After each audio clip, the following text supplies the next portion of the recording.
It's all right. Just breathe. I'm right here.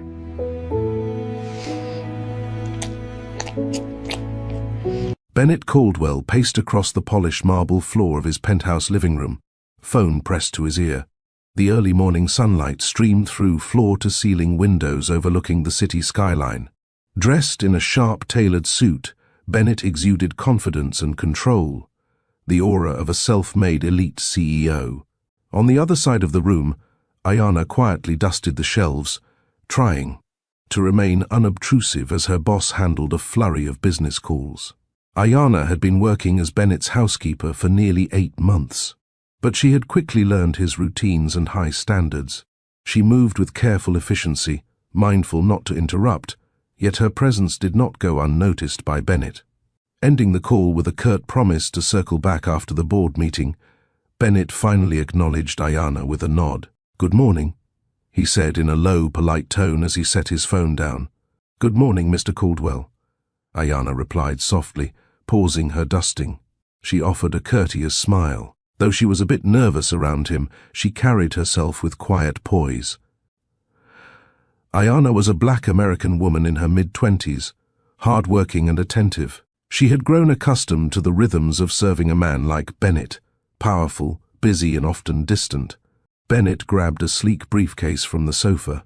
In his early 30s, he had climbed from humble beginnings to the upper echelons of business. The modern decor of his penthouse and the city view were daily reminders of how far he had come. As he moved past Ayanna, he noticed a small detail. She had arranged the books on his shelf not only by size, but also by subject, an efficiency he appreciated. "You organized the books," he observed, raising an eyebrow in mild surprise. He was used to staff following rote instructions, but Ayanna often showed initiative. Ayanna straightened, unsure if he was pleased or upset. "Yes, sir. I noticed some of your business books were mixed with the novels. I thought it might be easier for you to find what you need."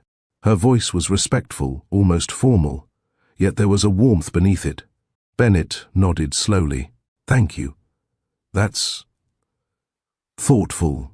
His grey eyes lingered on her for a moment longer than usual, as if seeing the maid properly for the first time. Ayanna felt her cheeks warm at his gaze, quickly lowering her eyes. He cleared his throat, snapping back to his brisk manner. "I'll be home late tonight. There's a dinner meeting. Don't wait up. Just make sure the study is open. I might need to review some documents when I return." "Of course, Mr. Caldwell. I'll have everything ready for you," Ayanna answered. With that, Bennett strode out the door, the scent of expensive cologne trailing faintly behind. Ayanna let out a breath she didn't realize she'd been holding. Being around Bennett Caldwell always set her a little on edge. Not because he was cruel. In fact, he was generally polite, but because there was something about his presence that made her heart flutter with a mix of admiration and an emotion she dared not name. She reminded herself that he was her employer, nothing more. As the front door clicked shut, Ayanna resumed her tasks. The apartment was immaculate, and her morning duties were nearly done. Yet her mind wandered to the man who had just left. She knew bits and pieces of Bennett's story from whispers among the staff, how he grew up with very little and built his tech company from scratch, how he now managed thousands of employees. He seemed to carry the weight of that responsibility on his broad shoulders. Sometimes, in unguarded moments, Ayanna sensed a loneliness in him, a quiet pain behind his confident demeanor. She shook off the thought and finished polishing the glass coffee table. It wasn't her place to worry about the boss's personal life. Still, she found herself hoping that someday Bennett Caldwell would find happiness beyond the confines of his corner office and luxury penthouse. Unbeknownst to her, that hope was far closer to her own life than she could imagine. Thank you for joining us on this emotional journey. What you've just witnessed is only the beginning of Bennett and Ayanna's story. A tale of unexpected love, heartbreaking secrets, and the power of second chances. If you're already feeling the chemistry between our CEO and his kind-hearted Maid, please hit that like button and subscribe to our channel. Your support means everything and helps us continue bringing you these heartfelt stories. Can you sense the loneliness they both carry? Do you think Bennett will realize what's right in front of him before it's too late? Drop a comment below with your predictions. We love hearing your thoughts. Now, let's see what happens when professional boundaries begin to blur. That evening, Ayana made sure everything was in perfect order for Bennett's return. Fresh documents were neatly stacked on his mahogany desk in the study, and a carafe of coffee sat warming for whenever he came home. He had told her not to wait up, but Ayana took pride in her work and wanted to ensure even his late nights were comfortable. It was nearing 10 p.m. when the front door opened.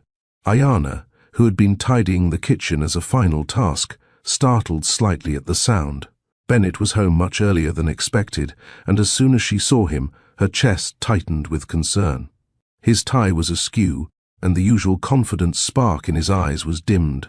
"Mr. Caldwell, is everything all right?" she asked gently, stepping forward. It was unusual for him to return before midnight after a business dinner. Bennett closed the door behind him with a heavy sigh. For a moment, he didn't respond. He simply stood in the foyer, shoulders slumped. In his hand was a bottle of champagne, an expensive vintage, but it was unopened, and he set it on a side table with a thud. Ayana noticed his jaw tight, as if he were holding back emotion. He finally looked at her, and Ayana was taken aback by the vulnerability in his expression. I thought you'd have gone home by now," he murmured, voice rough. "I was just finishing up." "I can leave if you'd prefer to be alone, sir," Ayana said softly, though something in her heart urged her to stay. Bennett ran a hand through his hair and shook his head. "No, it's fine. Actually," he paused, clearly weighing whether to speak further. Ayana waited quietly, her empathetic brown eyes fixed on him. "Actually, I could use someone to talk to," he admitted, almost in a whisper. The mighty CEO who barked orders in boardrooms now sounded lost. Ayana's heart clenched at the sight. "Of course," she replied, setting aside the dish towel in her hand. "I'm here if you need to talk." He managed a faint, grateful smile and moved toward the living room, loosening his tie. Ayana followed, keeping a respectful distance until he sank onto the leather sofa with a weary groan. She had never seen him so defeated. Carefully, she took a seat on the opposite end of the couch, hands folded in her lap. For a long moment, Bennett stared at the floor. The silence was heavy but not uncomfortable. Ayana sensed he was gathering courage to share what troubled him, so she waited patiently. "It's Vivian," he finally said, almost spitting out the name. "We ended things tonight. Or rather, she ended things." His voice wavered between anger and hurt. Ayana's eyes widened slightly. She knew of Vivian Marshall from tabloids, the elegant heiress Bennett had been dating for a year. They were considered a power couple in social circles.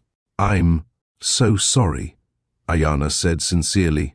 She hesitated, then added, "If you don't mind me asking, what happened?" Bennett let out a bitter chuckle. "She said she's done waiting for me to grow up and stop playing at being a family man." He raked a hand through his hair again. "Apparently, focusing on building my company and not devoting every second to her is an unforgivable sin. And the idea of me ever having a family or settling down, well, she said it's clearly not in my nature." Ayana frowned. "That seems unfair. From what I can see, you work so hard. You have to, with all your responsibilities." He looked at her, surprised by the fierceness in her tone. Vivian never understood that. She thought my drive was an obsession. "Maybe it is," he said, sighing. "But tonight, at the dinner, she embarrassed me in front of my investors. She accused me of neglecting her, of being incapable of love or commitment. Then she walked out, left me sitting there with an untouched bottle of champagne meant to celebrate, a business deal and an audience of colleagues who heard everything." He gestured to the champagne bottle he'd brought home, eyes shining with humiliation. Without thinking, Ayana reached out and placed her hand gently on his forearm. "That's awful," she murmured. "No one deserves to be treated that way, especially not by someone who is supposed to care about you." Bennett looked down at Ayana's hand resting on his sleeve. He didn't pull away. The warmth of her touch was a balm to the cold hurt inside him. "I don't know why I'm telling you all this," he confessed quietly. I didn't want to drink that champagne alone, wallowing in self-pity. Ayana offered a small, encouraging smile. Sometimes, talking helps more than champagne. She glanced toward the kitchen. I could make you some tea or coffee if you like, something to take the edge off the night. He nodded appreciatively. Tea would be nice. Thank you, Ayana. A few minutes later, they sat with steaming mugs of chamomile tea. Bennett's coat was off, draped over a chair, and the tension in his posture had eased slightly. Ayana listened attentively as he spoke in low tones about the pressure he felt. How being a self-made CEO meant people assumed he didn't need anyone, but in truth, he often felt isolated at the top. I have acquaintances, colleagues, but no one I really trust, Bennett admitted, staring into his cup. Vivian was supposed to be my partner, but it turns out she was more interested in the idea of me than who I really am. His gaze shifted to the large window, where city lights twinkled. Maybe she was right about one thing. Maybe I'm not cut out for family life. My own father walked out on my mother and me when I was a kid. I never had a role model for being a husband or a dad. The last words came out with a hitch, surprising even him. Ayana's heart softened even more. She realized this was the first time Bennett had ever opened up about his past. Quietly, she replied, "My father wasn't around either. It was just my mom raising me, so I understand a little of how that feels." Bennett turned to her, a glimmer of understanding in his eyes. "Your mother must be a strong woman. She raised a daughter as kind and capable as you." It was Ayana's turn to be surprised, and she felt a blush warm her cheeks. "Thank you," she said. "Mom taught me to work hard and treat people well no matter who they are. I owe everything to her." He smiled for the first time that night, a genuine smile that made him look boyish and vulnerable. "She did a wonderful job."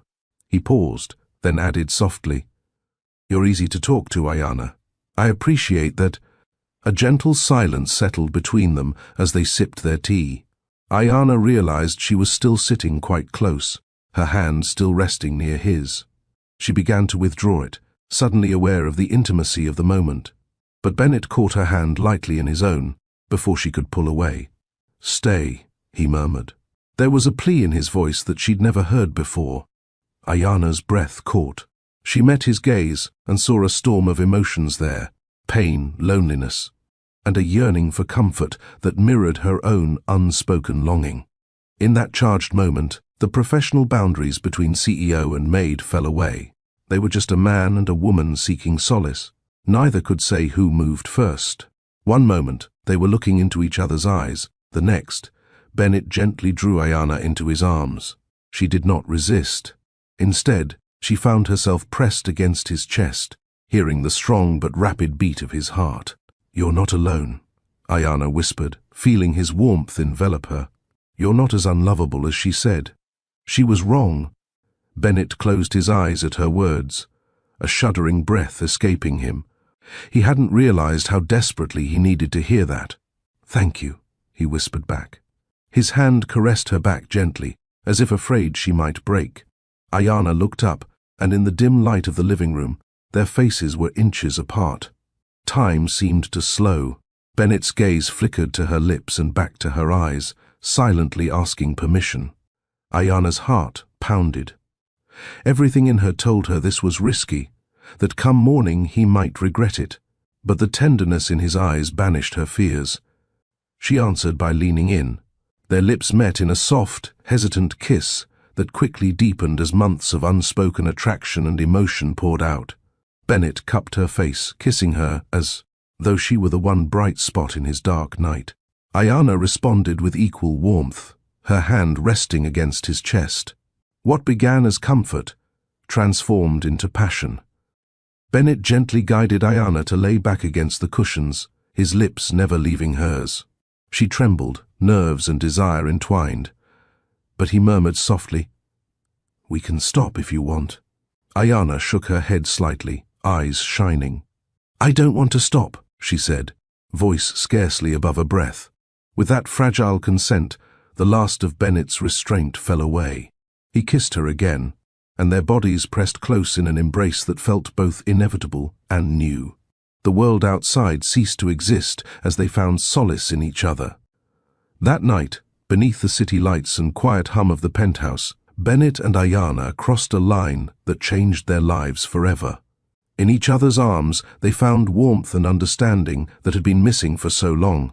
They found love, unexpected, but deep and real. Sunlight filtered through the sheer curtains as morning dawned in the penthouse. Ayana stirred awake, and for a blissful moment she lay still, savoring the warmth of a strong arm draped around her waist. The memories of the previous night rushed back, the closeness, the kisses, the whispered confessions. It felt like a beautiful dream. Carefully, she turned her head. Bennett was still asleep beside her on the sofa, their clothes rumpled.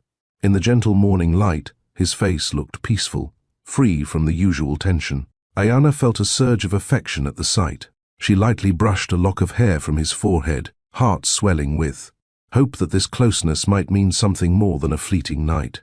As if sensing her gaze, Bennett's eyes fluttered open. For an instant, he smiled at her. A soft, genuine smile that made Ayana's heart skip. "Good morning," he murmured, voice husky with sleep. "Good morning," she replied, a shy smile touching her lips. Neither moved, reluctant to break the tender cocoon that had formed around them. But seconds later, reality came crashing in. Bennett's expression shifted, consciousness fully returned, and along with it, the weight of his actions. His arm slipped away from her waist as he abruptly sat up, raking a hand through his hair. I'm sorry," he blurted out, not meeting her eyes. Ayana sat up too, clutching the throw blanket to her chest. The sudden change in his tone sent a prickle of dread through her. "Sorry," she echoed softly. Bennett stood and began to pace, straightening his disheveled shirt. "I shouldn't have let that happen. It was inappropriate. You're my employee. I crossed a line." He spoke quickly, each word like a dagger to Ayana's chest. She rose on unsteady feet, wrapping the blanket around her for modesty. "Last night, it wasn't just you. I was there too," she said, her voice trembling slightly. "I wanted it as well." He finally looked at her, conflict in his grey eyes. "That's what makes this so complicated. You work for me, Ayana. I don't want you to feel like I took advantage of you." "I never felt that way," she whispered. She wished he would come back to the gentle man from the night before. Instead, he looked as though he was already building up walls again. Bennett exhaled slowly, trying to gather his thoughts. His emotions were in turmoil. Part of him still felt the lingering tenderness of holding her, but another part, the pragmatic CEO, panicked at the implications. What if she expected something now? What if word got out he slept with a maid? Would she even want anything more? Or was it a mistake for her too? He couldn't read her feelings clearly, and it scared him. "I think," he began, then paused, swallowing hard. "I think it's best if we put this behind us, chalk it up to a moment of weakness." The clinical coldness of the phrase made Ayana flinch. "Put it behind us," she repeated, hurt evident in her eyes. "Bennett, I don't regret what happened." It was the first time she'd ever addressed him by his first name aloud, and it made him flinch in turn. She softened her tone. "Do you truly believe it was just a mistake?" He hesitated. In that pause, Ayana saw the truth. He was conflicted. But fear and pride won out as Bennett's face hardened with resolve. "It shouldn't have happened," he said quietly. "I was emotional and wasn't thinking clearly. I'm sorry if I gave you the wrong impression." Ayana's throat tightened, a mix of embarrassment and heartbreak swirling inside her. She had known this was a risk. She knew the gap between their worlds. Still, hearing him essentially dismiss their night together as a lapse in judgment stung worse than she could have imagined. She blinked back, the burning in her eyes. "I understand, sir," she managed to say, reverting to the formal address as she gathered her clothes from the floor.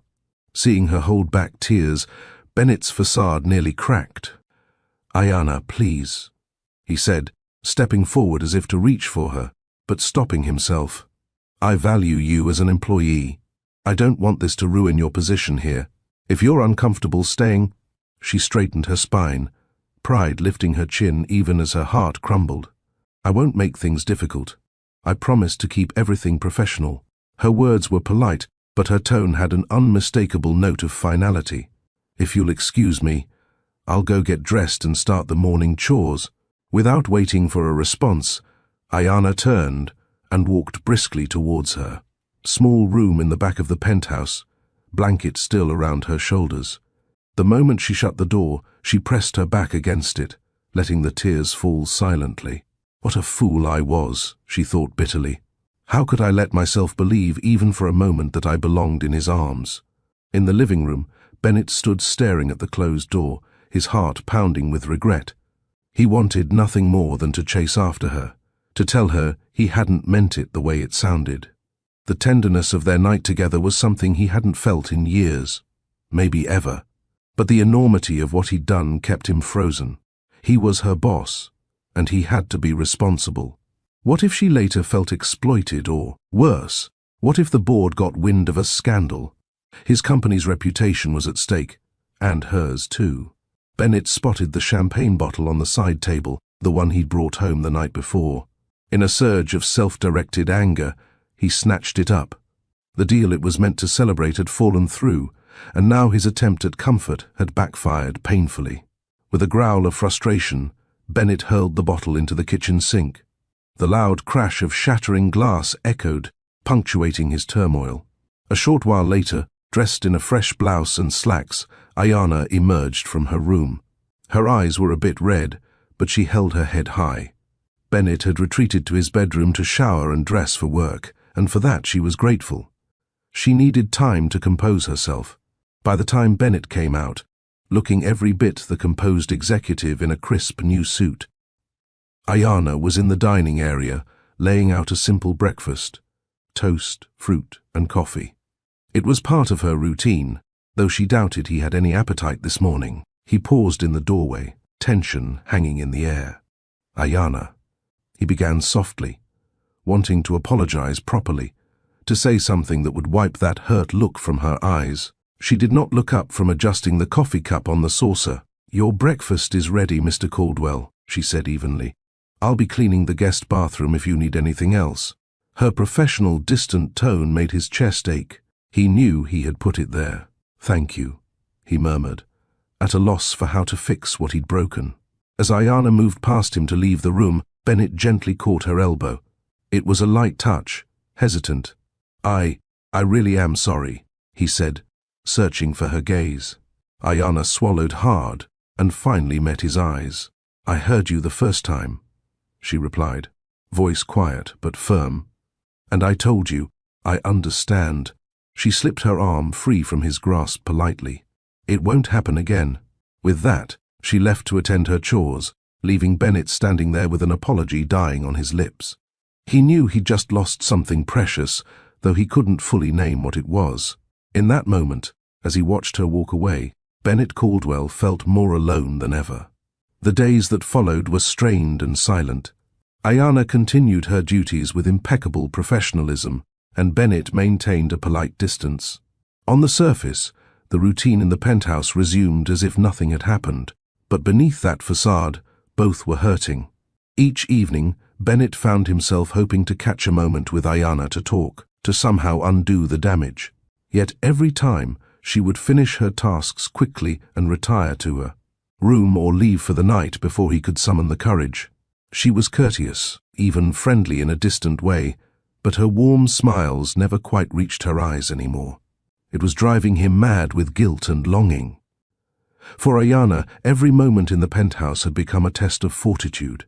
The scent of his cologne in the halls, the sight of the sofa where they had shared that intimate night, even the sound of his voice on business calls, everything was a reminder. She kept her pain carefully hidden behind a mask of composure, determined not to let her personal heartbreak ruin her hard-earned job. But inside, she felt as if she were breaking a little more each day. After a week of this quiet torment, Ayana knew what she had to do. As much as she needed the income, her emotional well-being couldn't withstand staying in Bennett's home any longer. The final straw came when she overheard a snippet of Bennett's phone conversation one afternoon. He was speaking with someone about hiring a new hospitality staff member. Though he didn't mention her directly, Ayana took it as a sign that he anticipated her departure or perhaps wanted to replace her. Whether it was a misunderstanding or not, it solidified her decision. Late that night, after Bennett had gone to bed, Ayana sat at the small desk in her room and penned a resignation letter. Her hand trembled as she wrote out her reasons in careful, respectful language, citing a need to attend to personal matters. She expressed gratitude for the opportunity to work for him and assured him that it was a difficult decision. Nowhere did she mention the true reason, her broken heart. Fighting back tears, Ayana placed the envelope on the kitchen counter where she knew Bennett would see it in the morning. She quietly gathered her few belongings into a single suitcase. This penthouse had never truly been home, but leaving it filled her with a sense of emptiness. So much had changed in such a short time. Before dawn, she took one last look around the quiet, luxurious space. Her eyes lingered on the living room sofa, bathed in the faint glow of city lights, the place where she had dared to believe in love for one night. Swallowing the lump in her throat, Ayana whispered a soft goodbye and slipped out of the penthouse.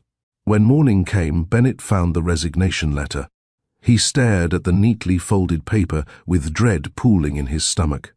As he read Ayana's polite, impersonal words, he felt a sharp pang of loss. It was happening.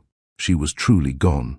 He rushed through the penthouse, calling her name, hoping perhaps she was still around, packing or cleaning one last time. But the rooms were quiet.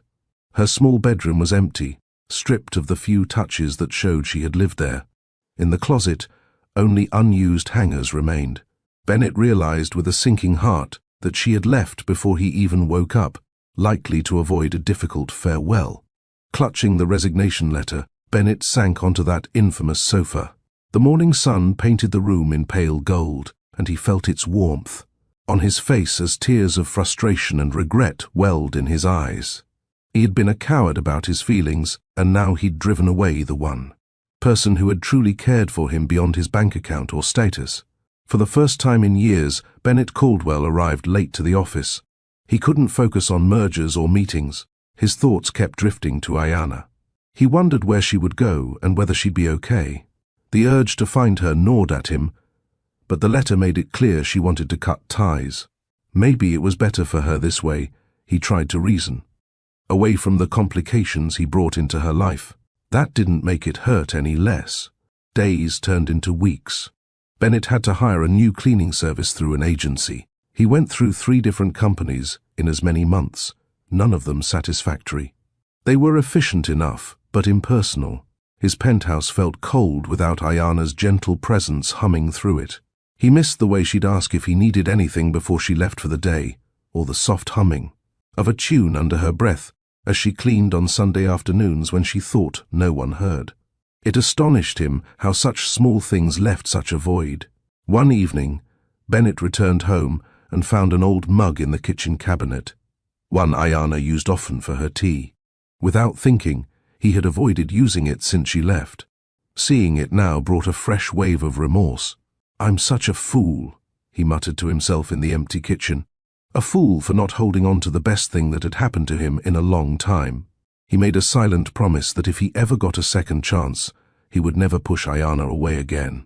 Little did he know, life had a twist in store that would bind them together forever, a secret he had yet to discover. The first sign came about 6 weeks after Ayana's departure. She had moved back to her mother Diana's small house in a quiet suburb a few hours away from the city. There, surrounded by the comforting familiarity of her childhood home, she slowly mended her broken heart. She found a temporary job at a local hotel as a housekeeper, trying to save up money and plan her next steps. It was during one exhausting shift that Ayana felt a sudden wave of dizziness. She had been rushing to turn down a room, but the world tilted and dark spots danced in her vision. She sat down until the spell passed. A colleague teased her that she might be working too hard, or perhaps she was expecting. The joke lingered in Ayana's mind, long after the laughter faded. That night, unable to shake off a gnawing worry, Ayana bought a pregnancy test from a pharmacy on her way home. Her hands trembled as she followed the instructions in the bathroom she'd grown up using, heart pounding with each passing second. When the results showed positive, Ayana's world changed in an instant. She sank onto the edge of the bathtub, one hand covering her mouth as an avalanche of emotions hit her: shock, fear, and strangely, a tiny bud of joy. There was a new life growing inside her, one she instantly knew she wanted to protect with all her being. This baby was a part of her, and a part of Bennett. Tears blurred her vision as she thought about him. How would he react if he knew? Would he be angry? Accuse her of trying to trap him? Or would he want to be involved? Her last encounter with Bennett replayed in her mind. His cold apology, the broken look in his eyes when she left. Ayana pressed a hand to her belly protectively. She had to decide what was best for her child. That evening, Ayana confided in her mother, Diana. As Ayana expected, Diana was stunned by the news. Sitting at their small kitchen table, Ayana recounted the complicated story, how she had fallen for her employer and the painful way it ended. Diana listened intently, squeezing her daughter's hand as Ayana's voice broke, describing why she left. "You have to tell him," Diana said firmly, once the tale was done. "He deserves to know he's going to be a father." Ayana wiped her eyes. "I'm scared, Mama. The way we parted, he all but said that night was a mistake. What if he thinks this baby is a mistake too? I can't bear that. And what if he wants to take the baby? He's rich and powerful.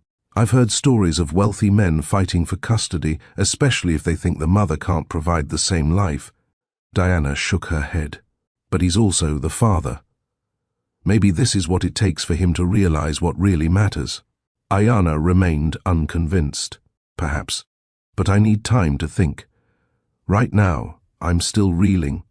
"Wow, did you see that coming? Ayana is carrying Bennett's child, and he has no idea his one night of comfort created a new life. This is where our story takes an incredible turn. If you're on the edge of your seat wondering whether Ayana will tell Bennett about the baby, or if he'll discover the truth on his own, make sure you're subscribed with notifications on. You won't want to miss what happens next. Quick question for you. Do you think Ayana should tell Bennett about the pregnancy? Or is she right to protect herself and her baby from potential heartbreak? Let us know in the comments. Team tell him or team keep the secret. And if this story is touching your heart, please share it with someone who loves emotional second chance romance stories. Every share helps us reach more wonderful viewers like you. Now, let's fast forward to see how fate has a way of revealing even the most carefully guarded secrets. Over the next few days, Ayana wrestled with the decision. She drafted a letter to Bennett more than once, only to tear it up. She even picked up her phone to call him, but her courage failed each time before the call could connect. In the end, the hurt and pride won out. She decided not to contact Bennett about the pregnancy, at least not yet. She told herself she would revisit the idea once the baby was born, when she could think more clearly. As the months passed, Ayana focused on preparing for motherhood. She continued working at the hotel as long as she safely could, saving every penny. Her mother stood by her steadfastly, accompanying her to doctor visits and helping her convert her old bedroom into a nursery. Despite the challenges, Ayana found moments of peace, like when she felt the baby kick for the first time, or when she sang lullabies softly to her growing belly at night. However, there were difficult moments too. Sometimes Ayana would wake from a dream where Bennett was by her side, holding her and her pregnant belly, only to face the lonely reality. Each time, she would steel herself with resolve. She had made her choice, and she would make the best life she could for her child, with or without Bennett Caldwell. In a quiet hospital room on a cool spring morning, Ayana gave birth to a beautiful baby girl. The labor was long and arduous. There were moments Ayana cried out in pain and fear, wishing desperately that the baby's father was there to hold her hand. But Diana was there, and she whispered encouragement and faith into Ayana's ear, helping her push through. When the newborn's piercing cry filled the room, Ayana sobbed with relief and joy. They placed the tiny infant on her chest, and Ayana felt her heart swell larger than she ever thought possible. The baby had a shock of soft, dark curls, and when her eyes fluttered open, Ayana gasped. The baby's eyes were a deep blue-gray. Bennett's eyes. Tears streamed down Ayana's cheeks as she cradled her daughter. "Hello, little one," she whispered, voice thick with emotion. "Welcome to the world." The baby gurgled softly, wrapping a tiny hand around Ayana's finger. Ayana smiled through her tears. "You're so beautiful, my beautiful Zuri." She had chosen the name during a late-night talk with her mother. It meant beautiful, in Swahili, reflecting the joy and beauty the child brought into her life. Diana stroked her granddaughter's soft cheek, marveling at the bundle of new life. "She's perfect," she cooed. Yet both women noticed the telltale eye color. Diana met her daughter's gaze. "She has his eyes," she said gently. Ayana nodded, fresh tears falling. There was no denying the connection to Bennett now. Not that she ever truly doubted it.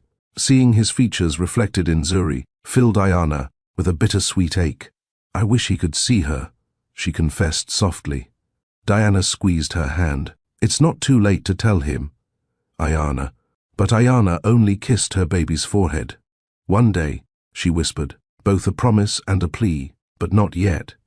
The next few years were a whirlwind for Ayana. Being a single mother was not easy. Sleepless nights, endless diaper changes, balancing work and childcare, but it was also filled with immeasurable love. Zuri became the center of Ayana's world.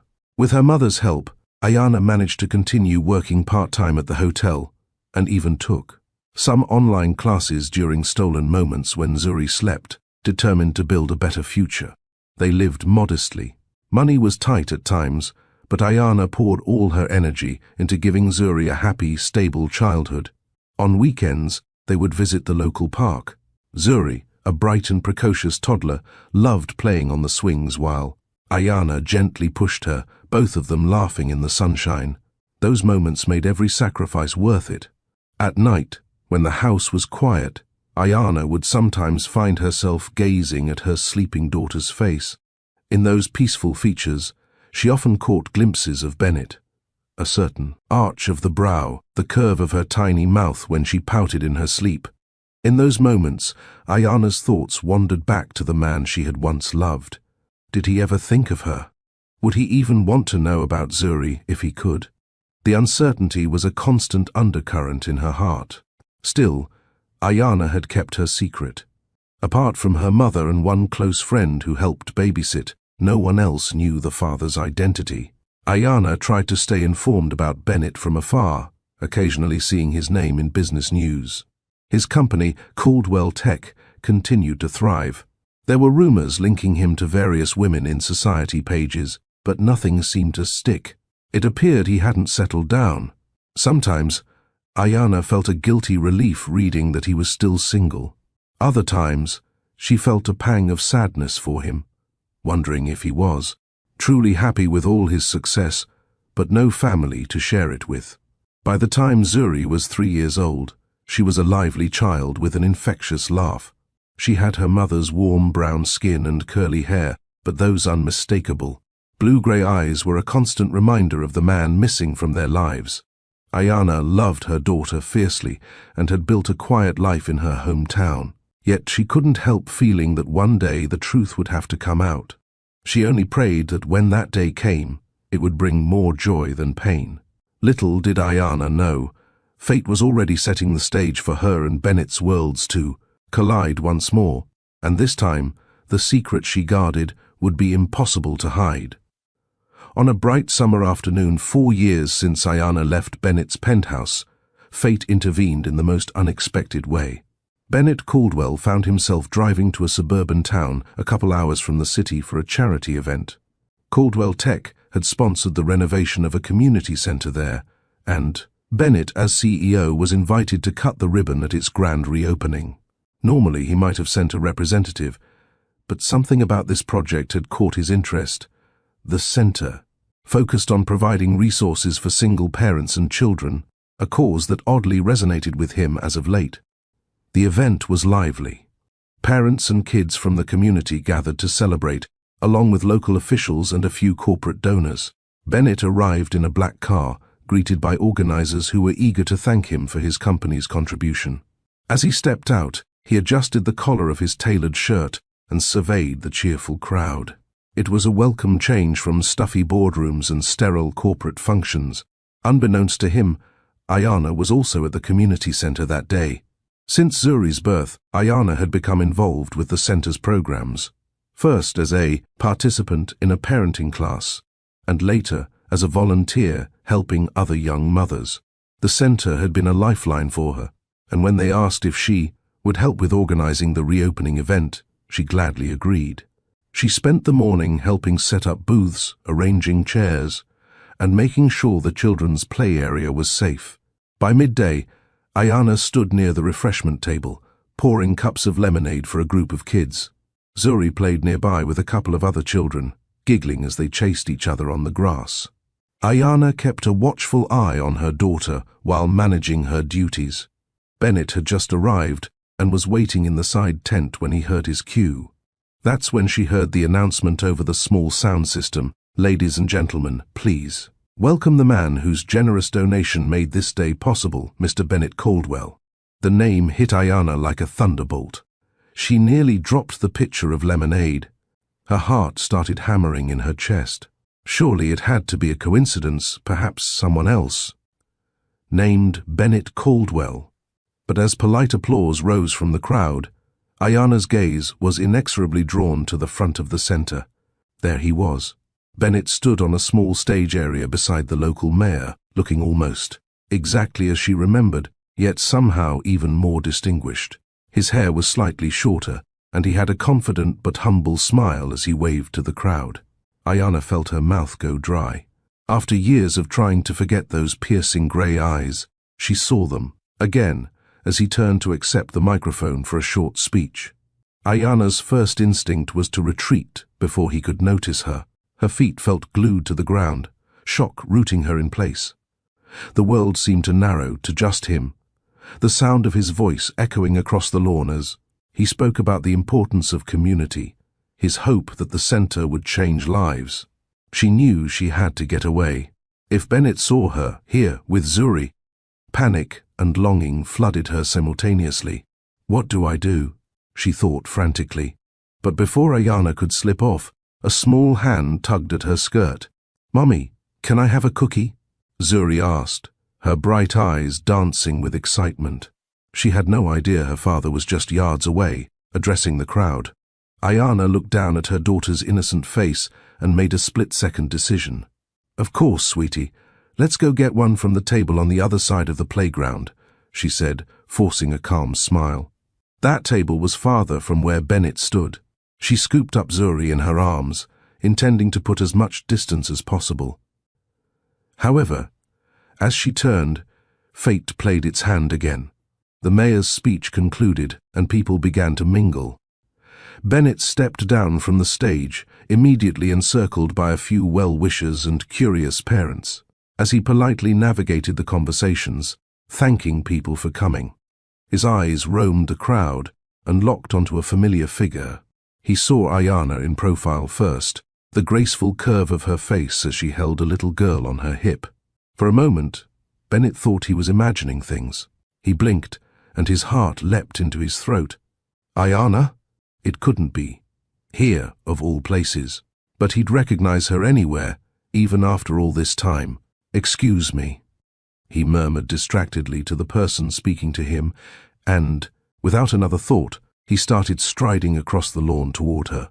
His pulse raced with a mix of excitement and anxiety. What would he say? Ayana felt his gaze before she saw him. Like a magnetic pull, she lifted her eyes and found Bennett walking straight toward her, the crowd parting slightly in his wake. Her breath caught. There was no escaping now.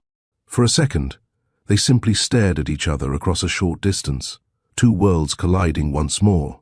Bennett was the first to speak. "Ayana," he called, voice colored with disbelief and a tentative joy. There was no point in fleeing. Heart pounding, Ayana gently set Zuri down and turned fully to face him. "Hello, Bennett," she replied softly, unsure if he could even hear her over the ambient chatter and the blood rushing in her ears. He came to a stop a few feet in front of her. Up close, Bennett's face showed a myriad of emotions: astonishment, relief, uncertainty. Ayana instinctively stepped back, and the movement drew his attention to the child now clutching her hand, partially hiding behind her legs as children often do with strangers. Bennett's eyes flickered to the little girl, and he offered a polite smile, assuming she was just one of the many kids at the event. "Ayana, I can't believe it's you. How have you been?" he said, tearing his gaze back to Ayana. There was so much he wanted to ask, but words failed him. Seeing her now, he realized just how much he'd missed her. "I've been—" Ayana began, her throat dry. How could she possibly sum up the past years in a sentence? "Well, I've been well. And you? You seem to be doing great." She nodded towards the banner on the community center thanking Caldwell Tech. Bennett shrugged lightly, his eyes never leaving hers. "The company's doing well, yes, but He trailed off, noticing that Ayana seemed nervous. Her posture was guarded. Did she not want to see him? Before he could formulate another thought, Zuri peeked out from behind her. Mother, curious about the handsome stranger who knew her mommy's name. Bennett glanced down again, and this time took in details: the child's dark, curly hair, her complexion a warm tan that suggested a mixed heritage. And then he saw her eyes. Blue-grey eyes that were an uncanny mirror of his own. Time slowed as Bennett's mind connected the dots. His gaze snapped back to Ayana, shock evident. He opened his mouth to speak, but no sound came out at first. 1,000 questions swirled, but one managed to escape in a hushed, almost breathless whisper. "Ayana, who is this?" Ayana's heart nearly stopped at the expression on Bennett's face. It was a mixture of wonder and dawning realization that she both longed for and dreaded. She placed a protective hand on Zuri's shoulder. The little girl looked up at her mother, sensing the tension. Ayana knelt down, bringing Zuri forward gently. Her voice shook slightly as she introduced them. "Bennett, this is Zuri. My daughter." She felt her pulse thundering, as she deliberately used the word "my," though. Every fiber of her being knew the truth she was on the verge of revealing. Bennett crouched automatically to be on eye level with the child. His eyes brimmed with emotion as he managed a soft greeting. "Hello, Zuri." The girl offered a small, shy smile and tucked her face against Ayana's arm, not fully grasping the significance of the moment. His voice almost failed him as he looked up at Ayana, searching her face for confirmation of the impossible. "Our daughter?" he asked in a barely audible voice, just for her to hear. Ayana bit her lip, tears already gathering in her eyes. There was no use pretending otherwise, not when Zuri's eyes gave it all away. She nodded, a single tear escaping down her cheek. "Yes," she whispered. "Our daughter." Bennett rocked back as if the air had been punched from his lungs. He slowly stood up, eyes wide and glassy. For a moment, Ayana feared he might be angry, that he would cause a scene. But then she saw it. A single tear slipped down his cheek too, his guard completely shattered. He let out a shaky breath, trying to process. "I have a daughter," he whispered, almost to himself. Then his face crumpled with profound regret and tenderness as he looked at Ayana and Zuri. "All this time, why didn't you—" His voice broke, unable to finish the question that hung heavy with hurt. "Why didn't you tell me?" Ayana felt a sob rising in her throat at his tone. Zuri, sensing her mother's distress, wrapped her little arms around Ayana's leg, holding her. Ayana stroked her daughter's hair for comfort and drew a fortifying breath. "I thought it was for the best. I was scared, Bennett." Bennett rubbed a hand over his face, trying to compose himself. They were starting to draw a few curious glances from others nearby, so he quickly nodded towards a quieter corner of the lawn. "Can we talk, please?" he asked, almost pleading. Ayana hesitated, then agreed softly. "All right." She lifted Zuri into her arms. The girl was getting big for it, but Ayana held her close like a shield and comfort both. They moved a little away from the crowd, near a bench under a tree. Bennett was visibly struggling to keep his emotions in check. He had dreamed of seeing Ayana again, but never in his wildest dreams did he imagine he'd also meet a child, his child. The moment they had a semblance of privacy, Bennett turned to Ayana, his expression a storm of sadness and longing. "Why, Ayana? Why didn't you tell me about her?" His voice was gentle, but the pain was evident. Ayana felt tears welling again. She met Bennett's eyes, trying to convey years of turmoil in a single glance. "When I found out I was pregnant, we weren't exactly on speaking terms," she began quietly. "I was afraid. Things ended so badly between us. I didn't think you'd want a baby with me, and I worried you might try to take her away, given our differences." Bennett looked stricken. "You thought I would take your baby? Our baby?" He shook his head vehemently. "Ayana, I would never." He paused, guilt flooding him, as he realized how his rejection must have made her feel. "I'm so sorry," he whispered. "I made you believe I wouldn't care, but that was never true. I was a coward and a fool." Zuri watched the exchange quietly from Ayana's arms, eyes darting between the adults. Bennett offered the little girl a tentative smile through his tears. "Hi, Zuri," he said softly. I'm Bennett. I'm someone who knew your mommy a while ago." Zuri looked at him with curiosity. "You're making my mommy cry," she said, reaching up to touch a tear on Ayana's cheek with concern. Both adults managed a teary laugh at that. Ayana kissed her daughter's forehead. "I'm okay, sweetie," she assured. These are happy tears, I promise." Bennett swallowed hard. He longed to hold his child, but he didn't want to scare her or overstep with Ayana. His hands trembled slightly as he spoke to Ayana, eyes full of sincerity. "I know I have no right to ask, but may I hold her?" Ayana studied him for a long moment. She saw the yearning in his face. A father desperately wanting to connect with the daughter he just learned existed. Despite all the fear and uncertainty, she slowly nodded. "It's okay with me. Zuri, honey," she addressed her little girl softly. "This is Bennett. He's actually your daddy." Zuri's eyes widened at the word daddy. She had seen other kids with fathers and had asked about hers before. Ayana had always told her that her daddy lived in the city, that he was a good man who didn't know about her yet. It seems today that was changing. Bennett let out a small broken sound when he heard Ayana say the words. He held out his arms uncertainly. "Hi, Zuri," he repeated gently. "I'm your dad. I'm so happy to meet you." The little girl looked to her mother for assurance. Ayana gave her an encouraging nod and a watery smile. Carefully, Ayana transferred Zuri into Bennett's waiting arms.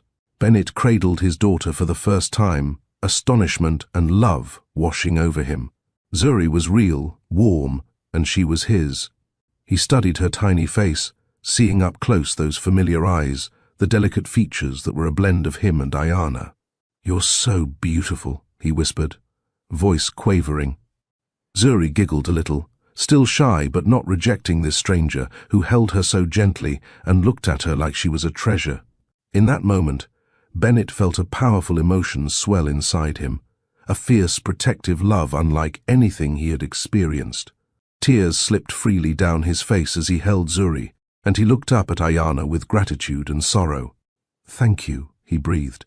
"Thank you for our daughter. And I'm sorry I wasn't there. I'm sorry I wasn't there for both of you." Ayana placed a hand on his arm. "I did what I thought was right at the time," she said softly. "Maybe I was wrong, I don't know, but I'm sorry too. I never wanted to hurt you by keeping her secret. I was just scared what might happen." Bennett nodded, understanding even though it hurt that he had missed so much. "You had every right to be cautious after how I acted. I put my pride and fear first, but I promise you, Ayana, I would have been there if I'd known. I want to be here now. If you'll let me." Ayana searched his face, and all she saw was earnest hope and remorse.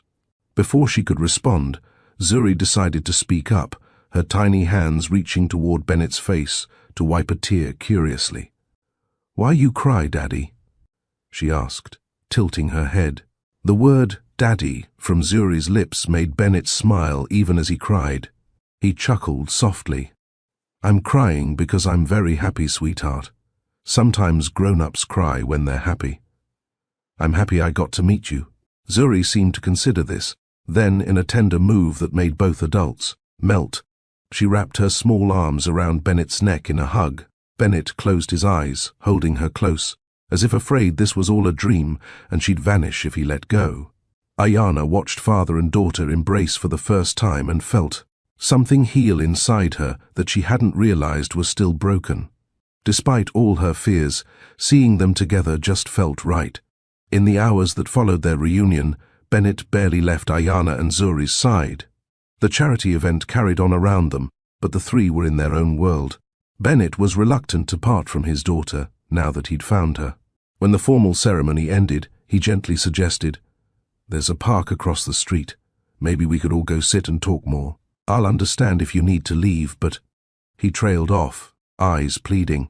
Ayana agreed that some privacy would be good. She was overwhelmed herself and needed time to process everything with him. They informed one of the organizers that Ayana had to step away, and Bennett promised to return later for any remaining duties. Soon, they found themselves on a quiet bench under the shade of oak trees in the park. Zuri sat happily on Bennett's lap now, surprisingly at ease with her new father. Bennett had a look of pure joy as he listened to the little girl babble about her favorite cartoon character and how she loved strawberry ice cream. Ayana watched them interact with a mix of happiness and anxiety. This was the moment she'd both dreaded and hoped for, and it was going better than she had dreamed. Still, the future felt uncertain. After some playtime with Zuri, Bennett insisted on pushing her on the swings, eliciting delighted giggles. The tired toddler eventually fell asleep in her father's arms, clutching a small doll she'd brought along. Bennett took off his suit jacket to drape it over her like a blanket. The sight of Bennett holding their sleeping child, gently rocking her, nearly brought Ayana to tears again. With Zuri snoozing peacefully, Bennett finally broached the serious topic that loomed. "Ayana, I meant what I said. I want to be part of her life. And, if you'll allow it, part of yours again too." He spoke softly to not wake Zuri, but his words were fervent. "I know I have no right to ask for anything. I messed up so badly back then. But please tell me how I can fix this." Ayana looked down at her hands, which were twisting nervously in her lap. "I honestly don't know," she admitted. "Everything is different now. My whole life has been about Zuri since I left, letting you into her life, into our life. It's a big change." He nodded, gaze earnest. "I understand. You have every reason to be cautious. I just discovered I have a daughter. I realize it's a huge adjustment for you as well. I don't want to disrupt what you've built, but I also don't want to miss another day of seeing her grow up." "What exactly are you asking for?" Ayana said quietly, lifting her eyes to meet his. "I need to know your intentions, Bennett." Bennett took a breath. This was it, the moment to lay everything out. "I want to support you both, whatever way you need. Financially, of course. You shouldn't have to worry about money for Zuri's upbringing or schooling." He saw Ayana's expression tighten slightly at that and quickly continued. "And more than that, I want to be there. I want to spend time with her, get to know who she is, and for her to know me." He hesitated, then added with a vulnerable crack in his voice, "I missed her. First words, her first steps. I don't want to miss anything else, Ayana. I can't change the past, but maybe I can be there for the future, if you'll let me." Ayana felt the sincerity in his plea. This was everything she had secretly hoped he would say, if he ever found out. And yet, hearing it still terrified her. "Bennett," she murmured, "I never wanted to deny you the chance to be her father. I was just so afraid then, afraid you might take her or that we'd end up in a bitter fight. I didn't want her to ever feel unwanted." He flinched at the word, pain crossing his face. "Unwanted? God, Ayana, I would have wanted her. I would have—" He stopped, realizing hypothetical promises meant little in hindsight. "No, you're right. My actions made you think that. I'm so sorry." She reached out and gently touched his arm. "I'm not saying this to blame you. I'm trying to explain. I didn't tell you because I thought I was protecting Zuri.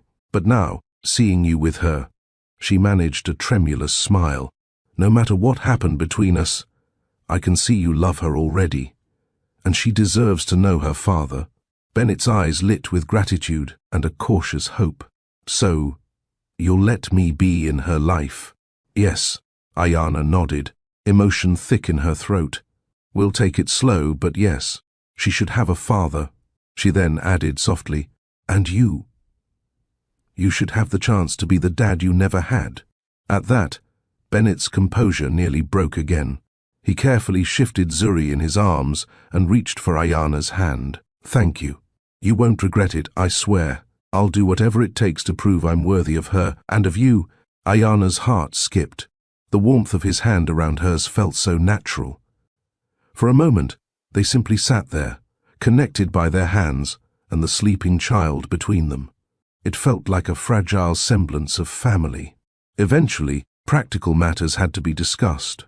Bennett asked a flurry of questions about Zuri's birthday, her favorite, foods, her habits, eagerly absorbing every detail Ayana could provide. He quietly marveled at how much he saw of both of them in the little girl's personality. Ayana, in turn, learned that Bennett had indeed remained single, pouring himself into work perhaps as a way to forget his loneliness. He admitted that no relationship ever felt right after she left. As evening approached, Bennett didn't want them to part without setting a plan. "I have to go back to the city tonight, but can I see you both again tomorrow, or as soon as possible?" he asked. "I could drive back first thing in the morning, or you could come visit. I'll send a car. Whatever is easier for you." Ayana thought for a moment. Her mother would be wondering about her and Zuri by now, and truthfully, she needed a little time to think through everything that happened today. "Tomorrow might be too soon for a visit to the city," she said. "Give me a day or two.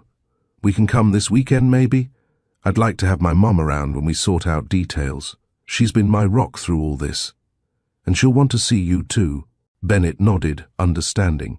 Of course, this weekend then. He realized that meant a few days of waiting, but after years apart, a couple days felt bearable, and he also knew Ayana deserved to set the pace now.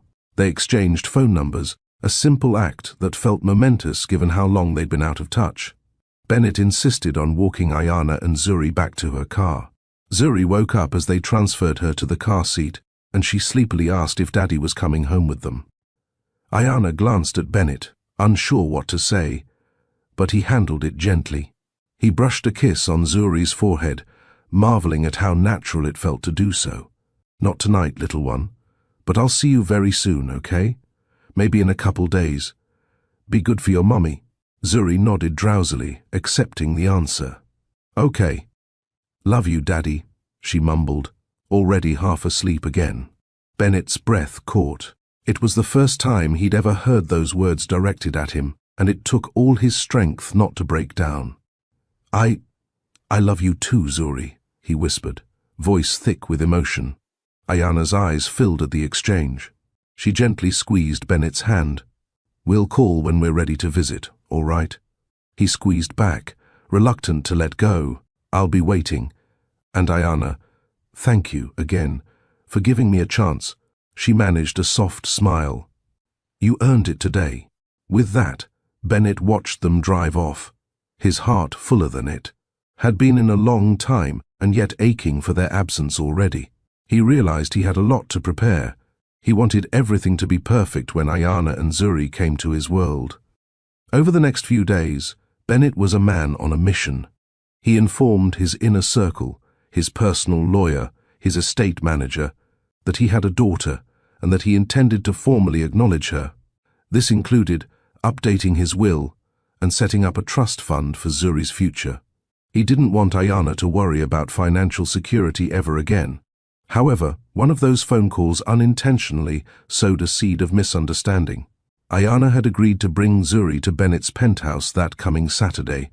In the meantime, Bennett and she spoke every night on the phone, sometimes with Zuri, chiming in sleepily to tell her daddy about her day, much to Bennett's delight. On Friday evening, Ayana and Zuri arrived in the city to stay at a hotel. Ayana felt it was too soon to stay at Bennett's place, an intimacy she wasn't ready for. Bennett, eager and anxious, called Ayana to check in. After making sure they were comfortable, He told her he'd drop by in the morning to take them out for breakfast. Later that night, Ayana stepped out of the hotel room to get ice from the machine down the hall.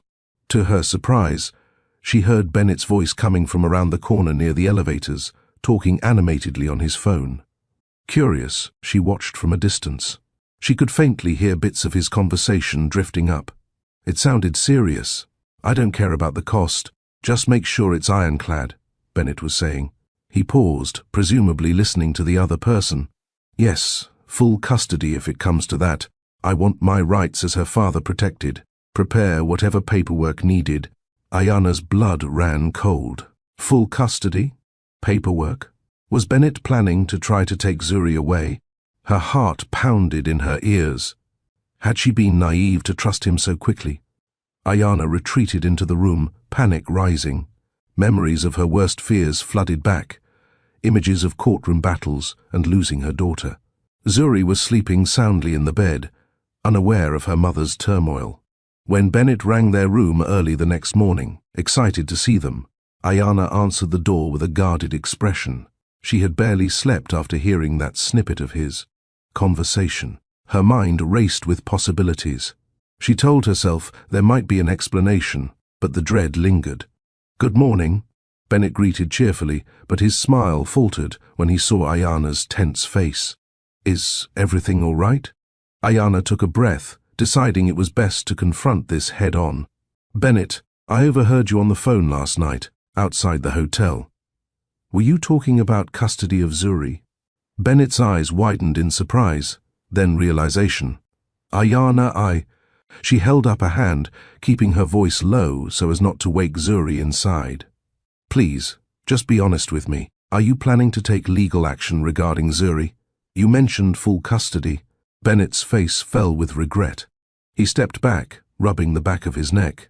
"I'm sorry you heard it like that. It sounds terrible out of context." He looked into her eyes pleadingly. "I was talking to my lawyer, yes, but not to take Zuri from you, never that." "Then what were you doing?" Ayana asked, arms crossed protectively. "I was updating my will and legally acknowledging Zuri as my heir," he said gently. "And I was asking about establishing paternity officially. The full custody part. My lawyer was just advising me on what my rights could be if, heaven forbid, anything went wrong. I told him I didn't foresee any fight with you, but he was being thorough." Bennett ran a hand through his hair, frustrated at himself. "I should have told you I was handling the legal side, but I didn't want to overwhelm you. I see now that hiding it only made you worry exactly what I never wanted you to worry about." Ayana searched his face.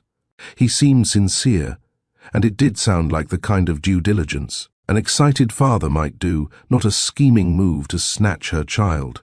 Her tensed posture eased slightly. "You should have discussed it with me," she said quietly, hurt still evident. "You're right.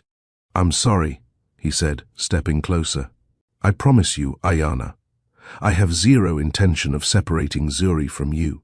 You are her mother, and you've done an amazing job raising her. I want to hold up my responsibilities as her father. That includes legal ones, like making sure if something happened to me, she's taken care of." Ayana felt a flush of shame for assuming the worst, but her wariness had been rooted in her very real fears. She nodded slowly. "I understand. I'm sorry for jumping to conclusions, but you have to see why I panicked." He gently took her hands in his. I know I have to earn your trust, and I want you to be involved in every decision regarding Zuri, okay? No more unilateral moves, even well-intentioned ones. We're in this together, if you agree." Together. The word warmed Ayana, despite the morning chill in the hallway. "All right," she conceded softly. "Together." A small smile returned to Bennett's face. "Thank you. I promise, no more lawyer calls without looping you in." He hesitated, then asked, "Are we still on for breakfast?" "I was thinking pancakes." Zuri mentioned on the phone she loves pancakes with strawberries. Ayana couldn't help but smile at that. His eagerness to learn their daughter's favorites was endearing. "Yes, we're still on." "Give me a few minutes to get her ready." Within the hour, the little family was seated at a cozy cafe a few blocks from Bennett's penthouse. Over stacks of pancakes and fresh fruit, the misunderstanding of the morning faded away. Zuri gleefully smeared syrup on her chin, making both her parents laugh. Bennett couldn't recall a happier breakfast in his life. Each moment with Ayana and Zuri felt precious and grounding, confirming to him that he would do whatever it took to keep them in his life permanently. But more challenges were on the horizon. News of Bennett's newfound family had quietly begun to spread among a few in his circle. By the time they finished breakfast, one of Bennett's senior board members had sent a discreet email requesting a meeting. Word had somehow gotten out that Bennett Caldwell had a child, and questions were looming about how this would affect the company's image and Bennett's focus. There was also Vivian, who had seen a social media post from the charity event where someone had snapped a picture of Bennett holding a little girl with Ayana by his side. Vivian's curiosity and jealousy were instantly piqued. For now, however, Bennett pushed those concerns aside. He spent the rest of that day with Ayana and Zuri, taking them to the city aquarium where Zuri squealed at the sight of colorful fish and jellyfish floating like living rainbows. Ayana watched Bennett lift Zuri up so she could press her hands to the glass of the huge shark tank, and her heart swelled seeing them bond. Despite the morning's hiccup, Bennett was proving to be a doting father and considerate co-parent. Later that day at Bennett's penthouse, while Zuri napped in the afternoon, Bennett took the opportunity to talk privately with Ayana. He led her to the study, the very room where years ago she had carefully arranged his books and first caught his attention. The memories made them both smile wistfully. "I have something for you," Bennett said, opening a desk drawer. He pulled out an envelope and handed it to Ayana. Inside was a check, a very large check. Ayana's eyes widened and she immediately shook her head, trying to hand it back. "Bennett, no, I don't need this." He gently closed her fingers around it. "Please. It's not what you think. It's not me trying to pay you off or anything like that. This is just a small portion of what I should have been providing all along for Zuri's care. Call it back child support, if you will." Ayana looked at the amount. It was enough to ease her financial burdens significantly and secure Zuri's needs for years. "I appreciate the sentiment, but we've been managing okay." Bennett stepped closer, his expression earnest. "Ayana, I know you have. You've done amazingly on your own. But you don't have to do it alone anymore. Let me contribute. It's for Zuri's future, maybe for her college fund or anything she needs. If you don't want to use it for yourself, put it in an account for her. I want to do right by both of you." Tears pricked Ayana's eyes. She nodded, accepting the check with a small sigh. "All right. For her sake, thank you," he said softly. He hesitated, then continued, "Also, I want you to know, I told my mother about Zuri." Ayana's eyebrows rose.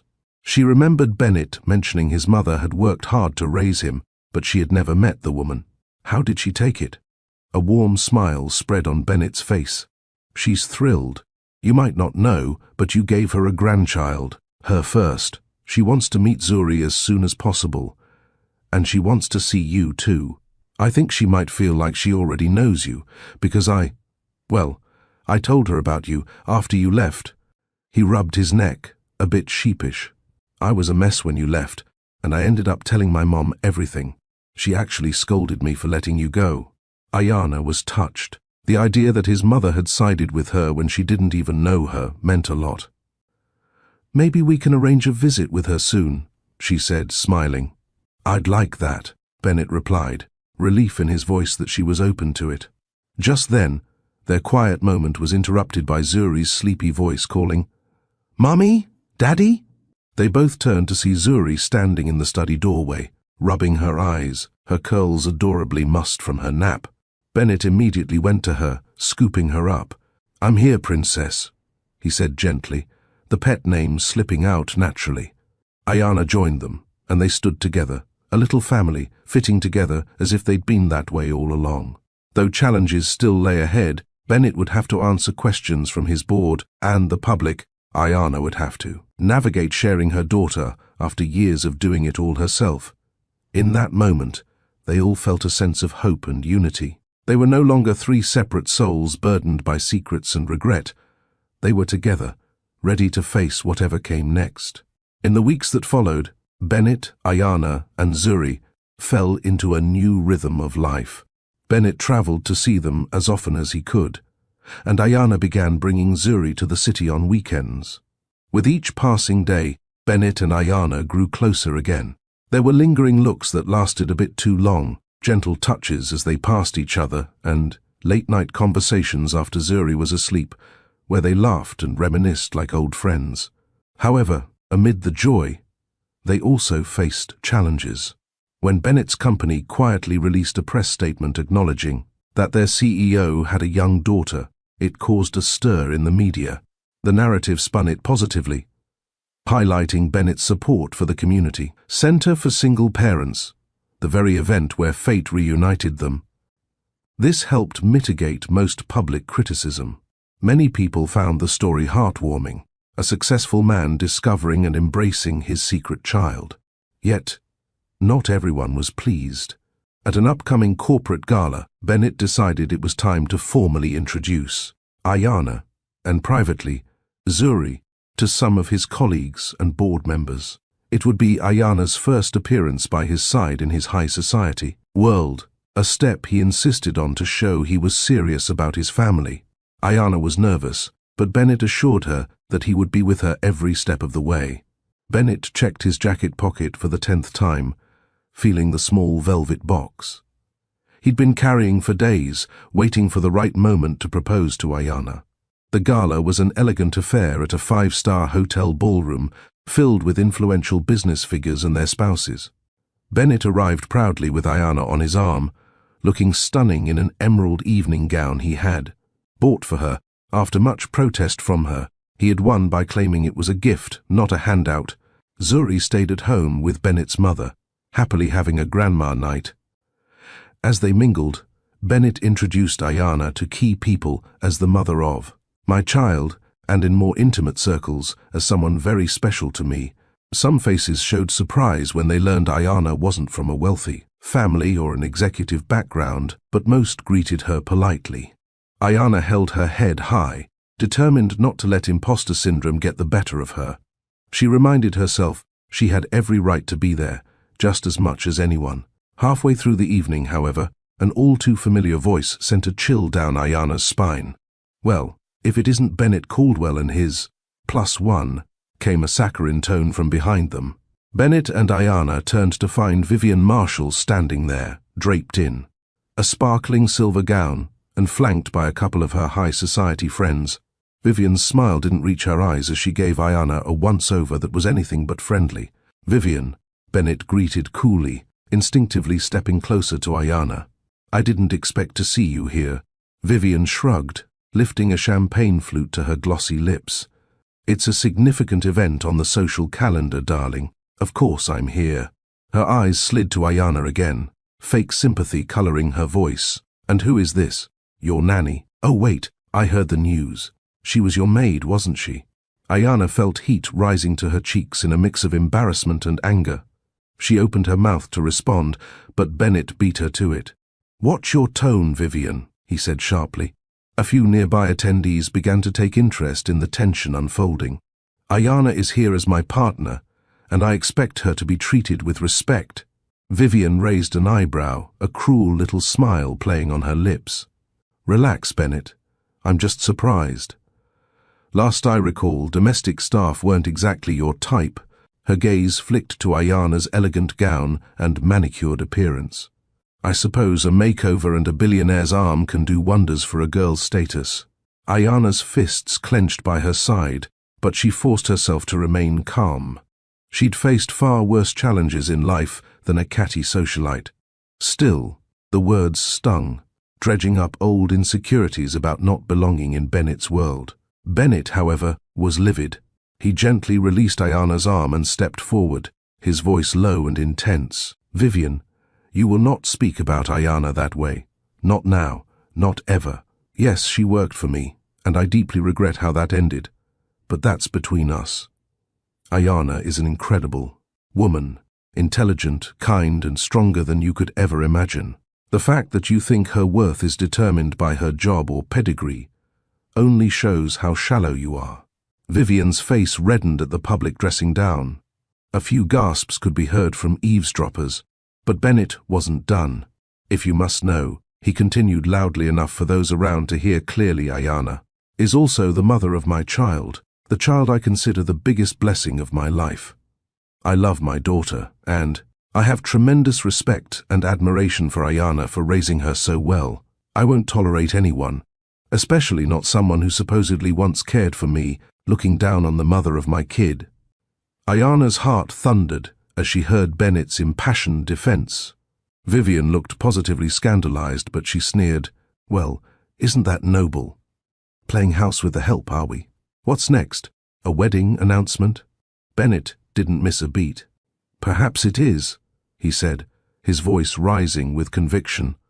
He turned to Ayana, eyes shining not with anger now, but with a fierce tenderness. In front of everyone, he reached for her hand. "Ayana, I know this is sudden, but—" He got down on one knee, eliciting a collective gasp from the gathering crowd.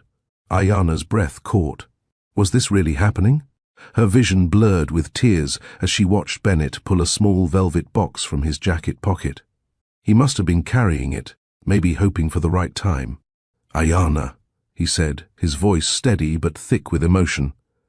"I have made many mistakes in my life, but loving you and our daughter is not one of them. These past weeks seeing you, again, seeing what an amazing mother and woman you are, has shown me what I truly want in life. I want our family together. I want to stand by you every day and never let you go again." He opened the box, revealing a delicate diamond ring. A collective silence fell around them as onlookers held their breath. "Will you marry me?" Bennett asked, gazing up at her hopefully. "Not because of pressure or image, or even just for Zuri, but because I am in love with you. I have been for a long time, even when I was too blind to admit it. You are my heart, Ayana." Tears spilled freely down Ayana's cheeks. All her life she had dreamed of finding someone who would love her truly and stand up for her. Here was that man, once lost, now found again. She could see in his eyes that he meant every word. For a moment, she forgot about Vivian, the crowd, all of it. Ayana smiled through her tears and nodded. "Yes," she whispered, then louder. "Yes, of course I'll marry you, Bennett." A cheer erupted among the onlookers as Bennett slipped the ring onto her finger and stood, wrapping Ayana in a joyful embrace. Ayana laughed through sobs of happiness, and Bennett kissed her. A tender, yet passionate kiss that left no doubt in anyone's mind about his feelings. Vivian scowled and muttered something inaudible before slinking away, thoroughly defeated. As applause filled the ballroom, Bennett rested his forehead against Ayana's and murmured, "Thank you. You've made me the happiest man alive." Ayana cupped his face lovingly. "You fought for me, for us. I never expected that. And I'm so glad. I love you, Bennett."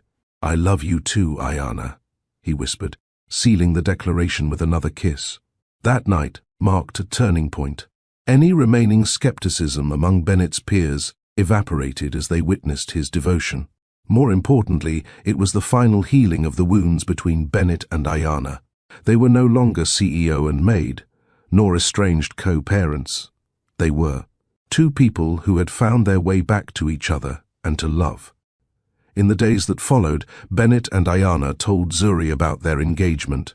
In a sweet, simple way, Daddy gave Mummy a special ring. The child was just happy to see her parents together and smiling. Bennett's mother cried tears of joy at the news, immediately doting on Ayana as if she were a daughter of her own.